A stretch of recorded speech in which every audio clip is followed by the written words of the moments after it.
በነገራችሁ ላይ ጥበበኛ ሰው ማለት የት መናገር እንዳለበት የሚያውቅ፣ መቼ መናገር እንዳለበት የሚያውቅ፣ በማይናገርበት ጊዜ ዝም የሚል፣ በሚናገርበት ጊዜ ደግሞ ዝም የማይል፣ ጊዜ ቦታ አይቶ የሚናገር ሰው ነው ጠቢብ የሚባለው።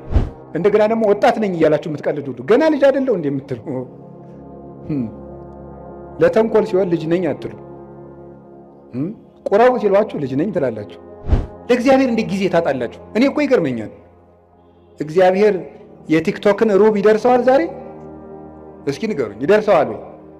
እንዴት ተጣድፎ ሰው እንዴት ተጣድፎ የዘወትር ጸሎቱን እንዲሁ ያም ካደረሰ ነው ተጣድፎ ጨርሶ፣ ግን ፌስቡክ ላይ ቲክቶክ ላይ ግን ተጥዶ ነው የሚውለው። እስቲ ፌስቡክ ውስጥ የምታነቡት ቴክስት ቢደመር እንደው 20 ገጽ አይሆንም? መጽሐፍ ብናደርገው አይታተምም? ብሮሸር ብናደርገው ይሆናል እኮ ስትደዘድዙት የምትሉት። እንዴት ነው ጊዜ የሌላችሁ? እግዚአብሔርን ለመስማት ጆሮ የሌለው መጽሐፍ ቅዱስ ለማንበብ በቀን 5 ደቂቃ የሌለው ሰው በየቀኑ ሁከት ሊሰማ ይገባዋል። እንዲህ ያለ ጆሮ ይነቀላል።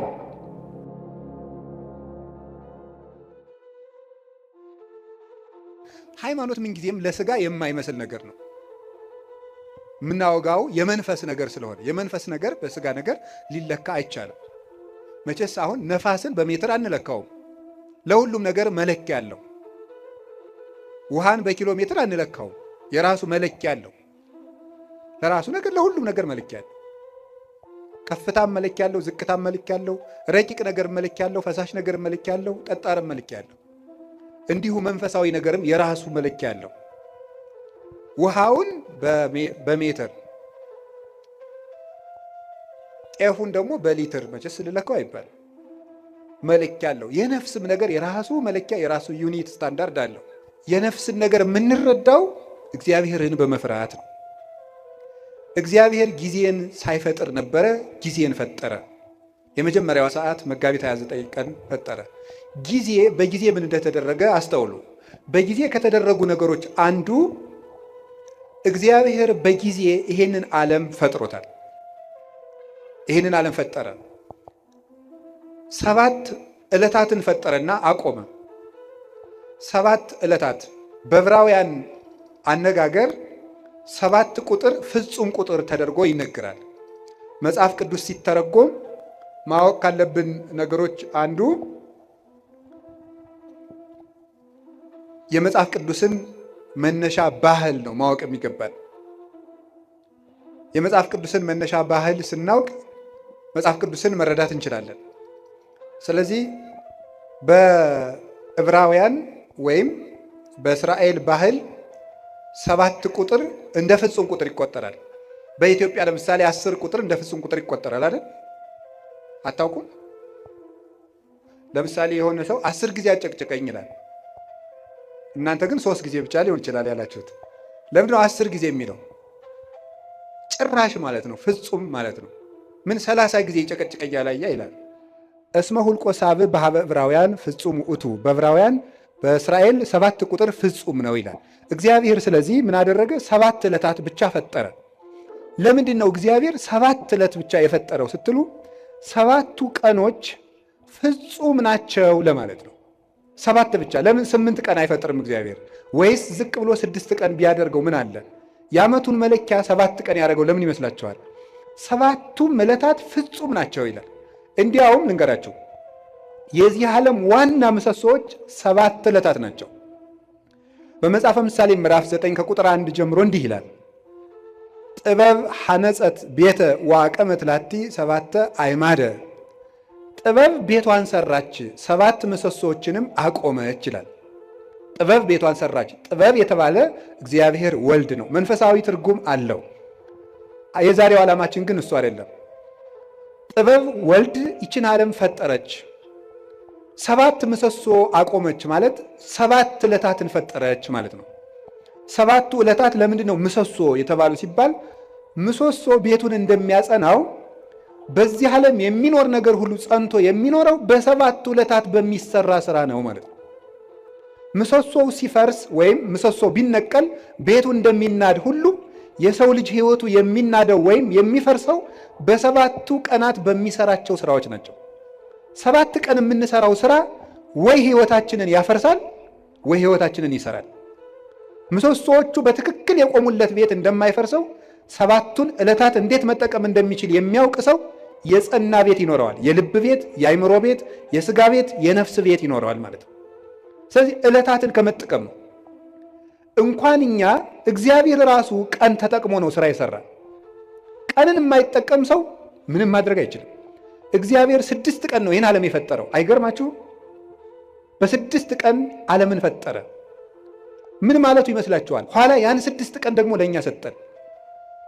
የሰጠኋችሁ 6 ቀን እኔ ዓለምን የፈጠርኩበት ነው። እናንተ የምትቀልዱበት እሁድ 4 ባህሪያት የተፈጠሩበት ነው።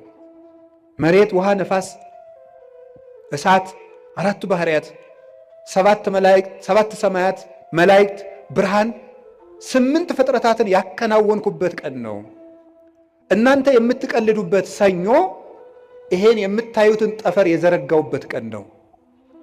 እናንተ የምትቀልዱበት ማክሰኞ በምድር ላይ ያሉ እጽዋትን ሁሉ የፈጠርኩበት ቀን ነው።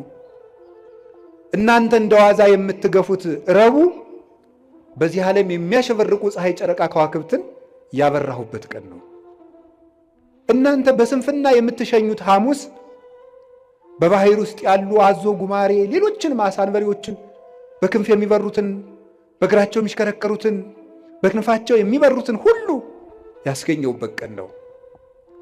እናንተ በዋዛ በፈዛዛ የምታሳልፉት ዓርብ በአርአያዬ በአምሳሌ ሰውን የፈጠርኩበት ቀን ነው ማለቱ ነበረ። ሰኞ፣ ማክሰኞ፣ ረቡዕ እንደዋዛ ሲያልፉ እነዚህ ትዝ ብሏቸው ያውቃሉ? እነዚህ ሁሉ ዓለማት 20 ዓለም ነው ያለው። አሁን እኛ ከ20 ዓለማት የምንኖረው በአንዷ በዳረጎቷ በጫፏ በዚች ምድር ነው። እግዚአብሔር የፈጠረው 20 ዓለም ነው። ከ20ኛው በዚች ዓለም የምናየው ነገር ሁሉ እንኳን ተመርምሮ አይዘለቅም። ሕሊና ራሱ ይደክማል ቢያስብ። እንኳንስ ሌላውን ያንን ሰው ተፈጥሮ እንኳን ብታዩት ሊገባና አይችልም። እንደዚህ ያሉ ድንቅ ነገሮች የተደረጉት በ6 ቀን። የጊዜን ጥቅም አያችሁት? በ7ኛው ቀን እግዚአብሔር አረፈ። ምን ማለት ይመስላችኋል? እግዚአብሔር 6 ቀን ሰራና አረፈ። ስራችሁ ብዙ ይሁን እረፍታችሁ ጥቂት ይሁን ማለቱ ነበር። በቁሙ ነው። ወርቅ አለው፣ መንፈሳዊ ትርጉም አለው። ስራችሁ ብዙ ይሁን እረፍታችሁ ግን ጥቂት ይሁን። ይኸውላችሁ በዚህ ዓለም ላይ ብዙ ሰዎች የሚቸገሩበት ምክንያት ደስታን ፍለጋ ነው። ደስታ ደግሞ ከመስራት የሚመጣ ነው እንጂ ከማረፍ የሚመጣ አይደለም። ሐዘን ከየት ይወለዳል ካላችሁኝ ከረፍት ብዛት ነው። የኃጢአት ምንጮች የሚባሉት መብል፣ መጠጥ፣ የረፍት ብዛት፣ እንቅልፍ ናቸው። ስለዚህ እረፍት የሚያበዙ ሰዎች ምንጊዜም ሕይወታቸው ሐዘንተኛ ነው። የእንቅልፍ ብዛት የተቦጫጨቀ ልብስ ያስለብሳል ይላል ሰሎሞን። ድሃ ያደርግሃል ማለት ነው ብዙ የምትተኛ ከሆነ። የእንቅልፍ ብዛት መጽሐፍ ቅዱስ ነው ያለው፣ የተቦጫጨቀ ልብስ ያስለብሳል። ጊዜን ባለመጠቀማችን ምክንያት አይ ጊዜ የሰጣቸው እና ያገሌ ሀብታሙ ነው ምናምን ቢባል የድንቁርና ጉዳይ። በጊዜ ያለመጠቀማችን እንዴት እንደሚጎዳን ተመልከቱ። እስቲ ርዕሳችን ምንድን ነው? እስቲ በሉ ምን አላችሁኝ? ጊዜ ለምን? እግዚአብሔር በጊዜ ዓለምን ምን አደረገበት አልኳችሁ? ፈጠረ። ዓለምን አጸናበት። ጊዜ ምሰሶ ነው። ጊዜ መፍጠሪያ ነው። የሌለን ነገር ማምጫ ነው። ጊዜውን የሚጠቀም ሰው የሌለ ነገር ያመጣል። እግዚአብሔር በጊዜ የሌለን ነገር አመጣ። ሰማይ አልነበረ፣ ምድር አልነበረ። የሌለንን ነገር ማምጣት ከፈለጋችሁ ጊዜያችሁን ተጠቀሙ። ጊዜ ላይ የሚቀልድ ሰው ምኞቱን ታቅፎ ይሞታል እንጂ ምንም አያመጣ። ጊዜ ነው የሌለውን ያመጣ። እግዚአብሔር በጊዜ ለክቶ የምህረት ቀጠሮ ሰጠ። በኖህ ዘመን 120 ዓመት ሰጠው አለ። 100ውን ቀለዱ፣ በ20 አጠፋቸው። 20ውን ትቶ አጠፋቸው። በኖህ ዘመን የነበሩ ሰዎችን 120 ሰጣቸው። 20ው ሲቀር ንስሐ እንገባለን ሲሉ 100 ሳያልቅ ጨረሳቸው። ጊዜን ካልተጠቀምክበት ብሰጥህም አትጠቀምበት ብሎ ወሰዳቸው። ዛሬ ለምን ይመስላችኋል የምንቀሰፈው? እግዚአብሔር ጊዜ ሰጠ፣ አልተጠቀምንበትም። ስለዚህ እየቀነሰ ይወስደናል ማለት ነው። በሰጠን ጊዜ ካልተጠቀም ከእድሜያችን ቀንሶ ያነሳናል። የማያፈራለትን ዛፍ በጓሮ የሚንከባከብ ገበሬ ጅል ማን አለ? ሌላው የባስ በጠፈጠፉ እየተንጠፈጠፈ ሌሎችን አዝመራዎች እንዲያጠፋቸው ነው። ይልቁን በጊዜ መቁረጥ ነው።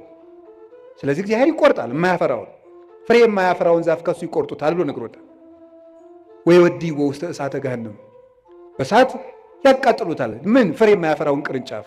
አነ ውእቱ ሐረገ ወይን ዘጽድቅ ወአንትሙ አይጹቂሁ፣ ንበሩ በየዋነ ብክሙ እኔ የወይን ሐረግ ነኝ፣ እናንተ ደግሞ ቅርንጫፎች ናችሁ። በእኔ ኑሩ፣ እኔም በእናንተ እኖራለሁ። ፍሬ አፍሩ፣ ካላፈራችሁ ትቆርጣላችሁ አለ። እግዚአብሔር በጊዜ ምሕረት ሰጠ፣ በጊዜ ያልተጠቀሙትን ደግሞ አጠፋቸው። እግዚአብሔር ለመወለድ 5500 ዘመን ቀጠረ። 5500 ዘመን ሲፈጸም ተወለደበት። ዋመ በጽሐ ጊዜሁ ፈኖ እግዚአብሔር ወልዶ ዋሂደ ወተወልደ እምብእሲት። የዘመን ፍጻሜ በደረሰ ጊዜ እግዚአብሔር ተቀዳሚ ተከታይ የሌለ ልጁን ውረድ ተወለድ ሙት ተሰቀል ብሎ ለኩነተ ሥጋ ወደዚህ ዓለም ላከው። ንዕድ ክብርት ከምትሆን ከመቤታችንም ተወለደ ይላል። ጊዜው በደረሰ ጊዜ በጊዜ ምስጢሩን ገለጠ። በደብረ ታቦር እንኳን ብርሃን ከገለጠላቸው በኋላ እንዳትናገሩ እስካመ ይትፌጸም በጊዜሁ፣ ጊዜው እስኪደርስ ድረስ በትንሣኤ ልቡናችሁ ቀንቶላችሁ ምስጢር ተከናውኖላችሁ በሀብተ መንፈስ ቅዱስ ተሰርታችሁ እስክትናገሩት ድረስ ቆዩ አላቸው። በጊዜ የሚነገር አለ፣ በጊዜ የማይነገር አለ። ወቤ ብዙ ነገር ዛነ ነግረክሙ፣ የምነግራችሁ ብዙ ነገር ነበረኝ። ወባይቱ ኢትክሉ ይእዜ ጸዊሮቶ፣ ነገር ግን ዛሬ ልትሸከሙት አትችሉም፣ በጊዜው ነግራችኋለሁ አለ። በጊዜ የሚነገር አለ። በነገራችሁ ላይ ጥበበኛ ሰው ማለት የት መናገር እንዳለበት የሚያውቅ፣ መቼ መናገር እንዳለበት የሚያውቅ፣ በማይናገርበት ጊዜ ዝም የሚል፣ በሚናገርበት ጊዜ ደግሞ ዝም የማይል፣ ጊዜ ቦታ አይቶ የሚናገር ሰው ነው ጠብ የሚባለው። ሁሉም በጊዜው የሚናገር።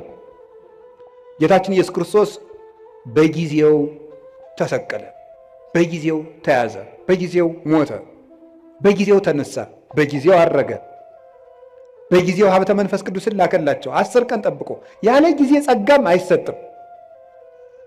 እንዲህ አሁን ልጁን እንዲያው ልጅ የሌላቸውን እናት አባት 9 ወር ከ9 ወር አስቀድሞ እንዲያው በ3 ወሩ ከብት ጠባቂ ስለሌለን ልጁ ቶሎ እንዲደርስ ይወለድ ቢሉ ይወለድ አይወለድም። በጊዜው ነው የሚወለደው።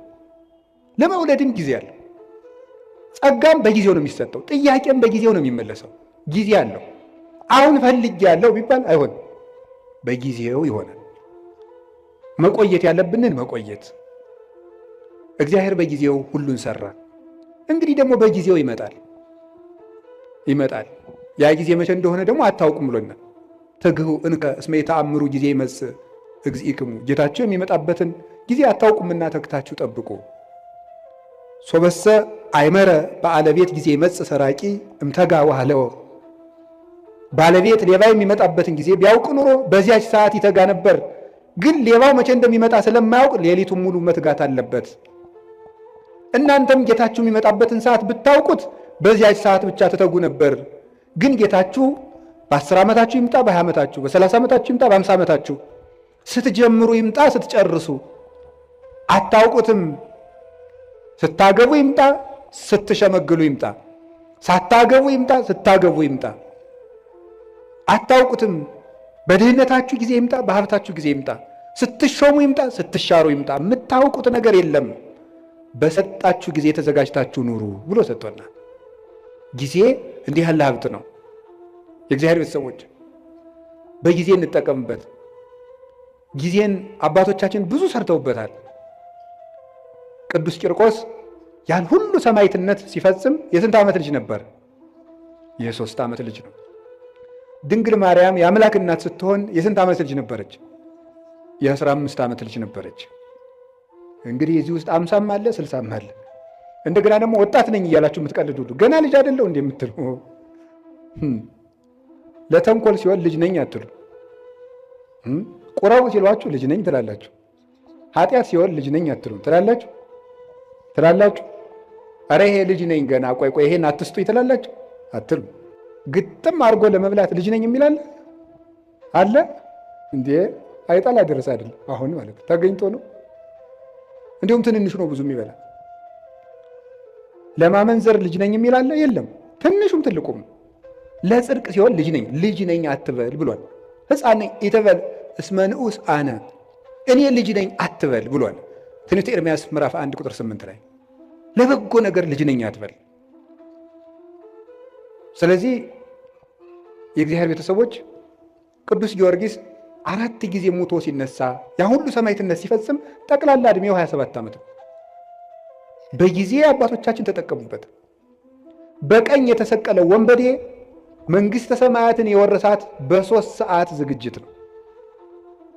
ለተጠቀመበት ሰው 3 ሰዓት መንግሥተ ሰማያትን ያስገኛል። አብሮ የቆመው ሰው ደግሞ በዚያው ሲኦልን አግኝቷል እድሜ ዘመኑ። አንድ ቀን የሰማ ሰው ዘኬዎስ ተመልሶ ጊዜውን ተጠቅሞ መንግሥተ ሰማያት ገብቷል። 3 ዓመት አብሮ የቆየው ይሁዳ ጊዜውን መቀለጃ ስላደረገው ከክርስቶስ መንግሥት ውጭ ሆኗል። በጊዜ የሚቀልል ሰው ይሁዳ ጊዜውን እንደ ድል መጠቀም ሲገባው መተናኮያ ያደረገው። ምን አደረገ መስላችሁ? ክርስቶስን እኔ እሸጠዋለሁ አለ። እሸጥና እሱ እንደለመደ በታምራቱ ያመልጣል። ከዚያ በኋላ ደግሞ እኔ መመልሼ ገንዘቤን በልቼ መምህር የብዬ ከእሱ ጋር ታሪቄ እቀጥላለሁ አለው። ጊዜው ግን መሽቶ ነበር። ክርስቶስ ተያዘ። ደርሷላ። ሲሰርቅ የነበረበት ጊዜ አለቀ፣ በቃ አለ። እግዚአብሔር መቅረዚቱን አጠፋት። ከዚያስ ምን አደረገ ደግሞ? ጌታ ከማረጉ በፊት ከመሞቱ በፊት እኔ ተቀድሜ ሙቼ ሲኦል ቆየዋለሁ፣ ነፍሳትን ሲያወጣ ያወጣኛል አለ። ይሁዳ አልፏል። እሱ መች ምን አደረገ ጌታ? የለም ይሁዳ ዛሬም አትሞትም ብሎ ግንባሩ ተፈጥፍጦ ቆይ፣ ሆዱ ተዘርግፎ ቆየ። ከዛ ምን አደረገ ጌታ? ሲያርግ አንተ ያሰቀልከው ሰው እኮ አረገ አሉት። እኔን ሳያወጣኝ ብሎ ደንግጦ እወጣለሁ ሲል ከመቃኑ ላይ ከደጃፍ ወይም ከበሩ ላይ ግንባሩ ተፈጥፍጦ ሞተ ይላል። ምን አድርጎ ስትሉኝ፣ በጊዜ ቀልዶ የእግዚአብሔር የምሕረት ጊዜው አብቅቶ በቃይ ብሎ እግዚአብሔር ታገሰው። 3 ዓመት ቻለው። አብሮት እየዋለ ሙዳየ ምጽዋቱን እየሰረቀ ማይምረ ቧት ክርስቶስ አብሮት እያለ እየሰረቀ የሚያውቀውን ጌታ እንዳላዋቂ መጥቶ አብሮት በሀከረቢ መምህር ደህና ዋልክ እያለ የልቡን በልቡ እያደረገ 3 ዓመት ቻለው። በቃኝ አለ እግዚአብሔር። ቸርነትን ላልተጠቀመበት መዓት ይታዘዝለታል። እግዚአብሔር ጊዜ የሚሰጠው ለቸርነት ነው። የተአምርኑ ከመሳይሉ ለእግዚአብሔር ኪያከ ያገርህ ሀበ ንስሐ እንዲመራህ አታውቅምን ይላል ቅዱስ ጳውሎስ ሮሜ ምዕራፍ 2 ላይ ሲናገር። የእግዚአብሔር ቸርነት እኮ የምሕረት ዕድል ነው፣ መጥፊያ አልነበረም። ሲራክም ይተወስክ ኃጢአተ በዲበ ኃጢአት ዘትብል መሐሪ ውእቱ እግዚአብሔር። እግዚአብሔር ይቅር ባይ ነው፣ እግዚአብሔር ቸር ነው፣ እግዚአብሔር መሐሪ ነው እያልክ በኃጢአት ላይ ኃጢአትን አትጨምር ይላል እና ጊዜ ብዙ ነገር ተሰርቶበታል። ርዕሳችን ምንድን ነው? ንገሩኝ እንጂ ጊዜ ለምን? እሺ 1 2 3 ነጥቦችን ልናገርና ብፁዕ አባታችን እንዲያስተምሩን ብለቅ ይሻላል። ጊዜ ለምን በሉ እስቲ። እንግዲህ እግዚአብሔር በጊዜ ፈጠረ። እስቲ በጊዜ ፈጠረ በሉ። በጊዜ መጣ፣ በጊዜ ሞተ፣ በጊዜ ተነሳ፣ በጊዜ አረገ፣ በጊዜ መንፈስ ቅዱስን ላከ፣ በጊዜ ይመጣል በሉ። በጊዜ ምን ይላል? ይመጣል። ጊዜ እግዚአብሔር ይህን ሁሉ ሰርቶበታል። አሁን እኛ በጊዜ ምን እናድርግ ነው ርዕሳችን። እስኪ ጊዜ ለምን በሉ። እሺ የመጀመሪያው ጊዜ ለእግዚአብሔር በሉ። ሁላችሁም በሉ እስኪ ድገሙ። አሁን ከዛሬ በኋላ ይሄ እኮ መመሪያ ነው። እንግዲህ የኑሮ መመሪያ እየነገርኳችሁ ነው። የመጀመሪያ መርሃችን እዚህ ውስጥ የተሰበሰብነው ጊዜ ለማን መመሪያችን ነው። ከዛሬ ጀምሮ ጊዜ ለማን? አንድ ድገሙ። ጊዜ ለእግዚአብሔር። ከእግዚአብሔር ጋር መኖር ነው። ጊዜ የተሰጠው እግዚአብሔርን ልናመልክበት ነው። ስብሐ ለዕለተ ይሴብሐከ ቅዱስ ዳዊት በቀን 7 ጊዜ አመሰግንሃለሁ ይላል። ጠዋት 12 ሰዓት እንደተማራችሁት ካሁን በፊት ብርሃን ሌሊቱን አሳልፈህ ብርሃን የሰጠኸኝ ጌታ ብለን፣ በብርሃን የፈጠርከኝ ጌታ ብለን፣ ለእኔ ስትል ማለዳ ከሐና ከቀያፋ ፊት በ12 ሰዓት ተከሰስክልኝ ብለን 3 ሰዓት እንጸልያለን። ሔዋን የተፈጠረችበት ቅድስት ድንግል ማርያም ብስራተ መላክን የተሰማችበት ለሁሉ ፍትህ የሚሰጥ ጌታ በ3 ሰዓት ከጲላጦስ ፊት ተከሶ የቀረበበት 3 ሰዓት 6 ሰዓት አዳም የተሳሳተበት የሰው ልጅ አይምሮ የሚደክምበት ገና ሲጫወት የቆየው ሰውዬ 6 ሰዓት ላይ ማዛጋት ይጀምራል። 6 ሰዓት አጋንንት የሚሰለጥኑበት ሰው የሚደክምበት ጊዜ ነው። አዳምም የሳተበት ጊዜ ነው። 6 ሰዓት ደግሞ እግዚአብሔር ሁሉ ክርስቶስ የተሰቀለበት ሰዓት ነው። በዚያ ሰዓት አንዲት አቡነ ዘበሰማያት እንኳን መድገም 9 ሰዓት ጸሎት የሚያደርግበት መስዋዕት የሚያደርግበት ጌታ ነፍሱን ከስጋው የለየበት ለእኔም ጥሩ አሟሟት ስጠኝ ለማለት ለእኛ ሲል መራራ ሐሞት የጠጣበት ጎኑን ተወግቶ ማየገቦ ያፈሰሰበት 11 ሰዓት የተቀበረበት ነፍሳትን ከሲኦል ያወጣበት ሰዓት እግዚአብሔር አዳምን ፍለጋ የመጣበት እግዚአብሔር በ11 ሰዓት ነው አዳም ወዴት ነህ እያለ የበለስ ቅጠል ያገለደውን መሆን አዳም ፍለጋ በገነት ዛፍ መሃል የመጣው 11 ሰዓት የቀን ፍጻሜ ነው። በዘመን ፍጻሜ መጥቻ ድናሃለሁ እያለው ነው። ስለዚህ በ11 ሰዓት ጌታ ሆይ እኔንም ፈልገኝ ብሎ መጸለይ ይፈልጋል። እኔም ጫካ ውስጥ ነኝ ፈልገኝ ብሎ ማታ ምሽት ሰዓት የመጣውን ግርማ ሌሊት በሰላም አሳድረኝ፣ ለእኔ ስትል በምሽት 3 ሰዓት እንደ ወንበዴ ታሰርክልኝ ብሎ ማታ መጸለይ ይገባል። ቀኑን ሁሉ ለእግዚአብሔር መስጠት። ከእግዚአብሔር ጋር ጊዜ የሌለው ሰው እግዚአብሔርም ከሱ ጋር ጊዜ የለው። ለእግዚአብሔር ጊዜ ከሌላችሁ እግዚአብሔርም ለእናንተ ጊዜ አይሰጥም። እንዴ ለእግዚአብሔር እንዴ ጊዜ ታጣላችሁ? እኔ እኮ ይገርመኛል። እግዚአብሔር የቲክቶክን ሩብ ይደርሰዋል ዛሬ? እስኪ ንገሩኝ፣ ይደርሰዋል ወይ? እንዴት ተጣድፎ ሰው እንዴት ተጣድፎ የዘወትር ጸሎቱን እንዲሁ ያም ካደረሰ ነው ተጣድፎ ጨርሶ ግን ፌስቡክ ላይ ቲክቶክ ላይ ግን ተጥዶ ነው የሚውለው። እባካችሁ ለእግዚአብሔር ጊዜ ስጡ። እውነቴን ነው። ለእግዚአብሔር ጊዜ ከሌላችሁ ትጠፋላችሁ። የእውነቴን ነው። ለማስቀደስ ጊዜ የሌላችሁ ሰዎች እድሜያችሁ ያጥራል። ለዘወትር ጸሎት እድሜ ከሌላችሁ ጊዜ ከሌላችሁ ከእግዚአብሔር ጋር ለመገናኘት መጽሐፍ ቅዱስ ለማንበብ ጊዜ የሌላችሁ ጊዜ የለኝም ደግሞ እንዲሁ እናንተ ጉራችሁ እኮ ያልቀው። እስቲ ፌስቡክ ውስጥ የምታነቡት ቴክስት ቢደመር እንዲሁ 20 ገጽ አይሆንም? መጽሐፍ ብናደርገው አይታተምም? ብሮሸር ብናደርገው ይሆናል እኮ ስትደዘድዙት የምትሉት። እንዴት ነው ጊዜ የሌላችሁ? ወእግዚአብሔር ይነግሮሙ ለሕዝቡ መጽሐፍ አንድ ከዛ እናንተ የሚመስላችሁ አንድ ሳምንት እና ጌታዬ ሕይወቴን ንገረኝ። እንዴ ምኑ ነው የሚነግራችሁ? ጅል ነህ ብሎ ይንገራችሁ? ጌታዬ ሕይወቴን ንገረኝ ምንድን ነው የሚነግራችሁ ነው? እየነገራችሁ መስለኝ። መዝሙር 86 ላይ እግዚአብሔር ይነግሮሙ ለሕዝቡ በመጽሐፍ እግዚአብሔር ለሕዝቡ በመጽሐፍ ይነግራቸዋል። እስኪ በሉ እግዚአብሔር ለሕዝቡ በሉ። በምን ይነግራቸዋል? በመጽሐፍ ይነግራቸዋል። መጽሐፍ ማለት እግዚአብሔር ለኛ የሚናገርበት ነው። ጸሎት ማለት ጸሎት ብሂል ተናግሮ ምስለ እግዚአብሔር፣ ጸሎት ከእግዚአብሔር ጋር መነጋገር ነው ይላል። ጸሎት ከእግዚአብሔር ጋር መነጋገር ነው። መጽሐፍ ማንበብ ደግሞ እግዚአብሔር ለኛ የሚነግርበት ሰን ነው። አጸም ዘይነብበኒ እግዚአብሔር አምላኬ እስመ ውእቱ ይነብብ ሰላም ለሕዝቡ። ፈጣሪ እግዚአብሔር የሚናገረኝን እሰማለሁ እርሱ ለሕዝቡ ፍቅር አንድነትን ይናገራልና ይላል ቅዱስ ዳዊት። እግዚአብሔርን ለመስማት ጆሮ የሌለው መጽሐፍ ቅዱስ ለማንበብ በቀን 5 ደቂቃ የሌለው ሰው በየቀኑ ሁከት ሊሰማ ይገባዋል። እንዲህ ያለ ጆሮ ይነቀላል።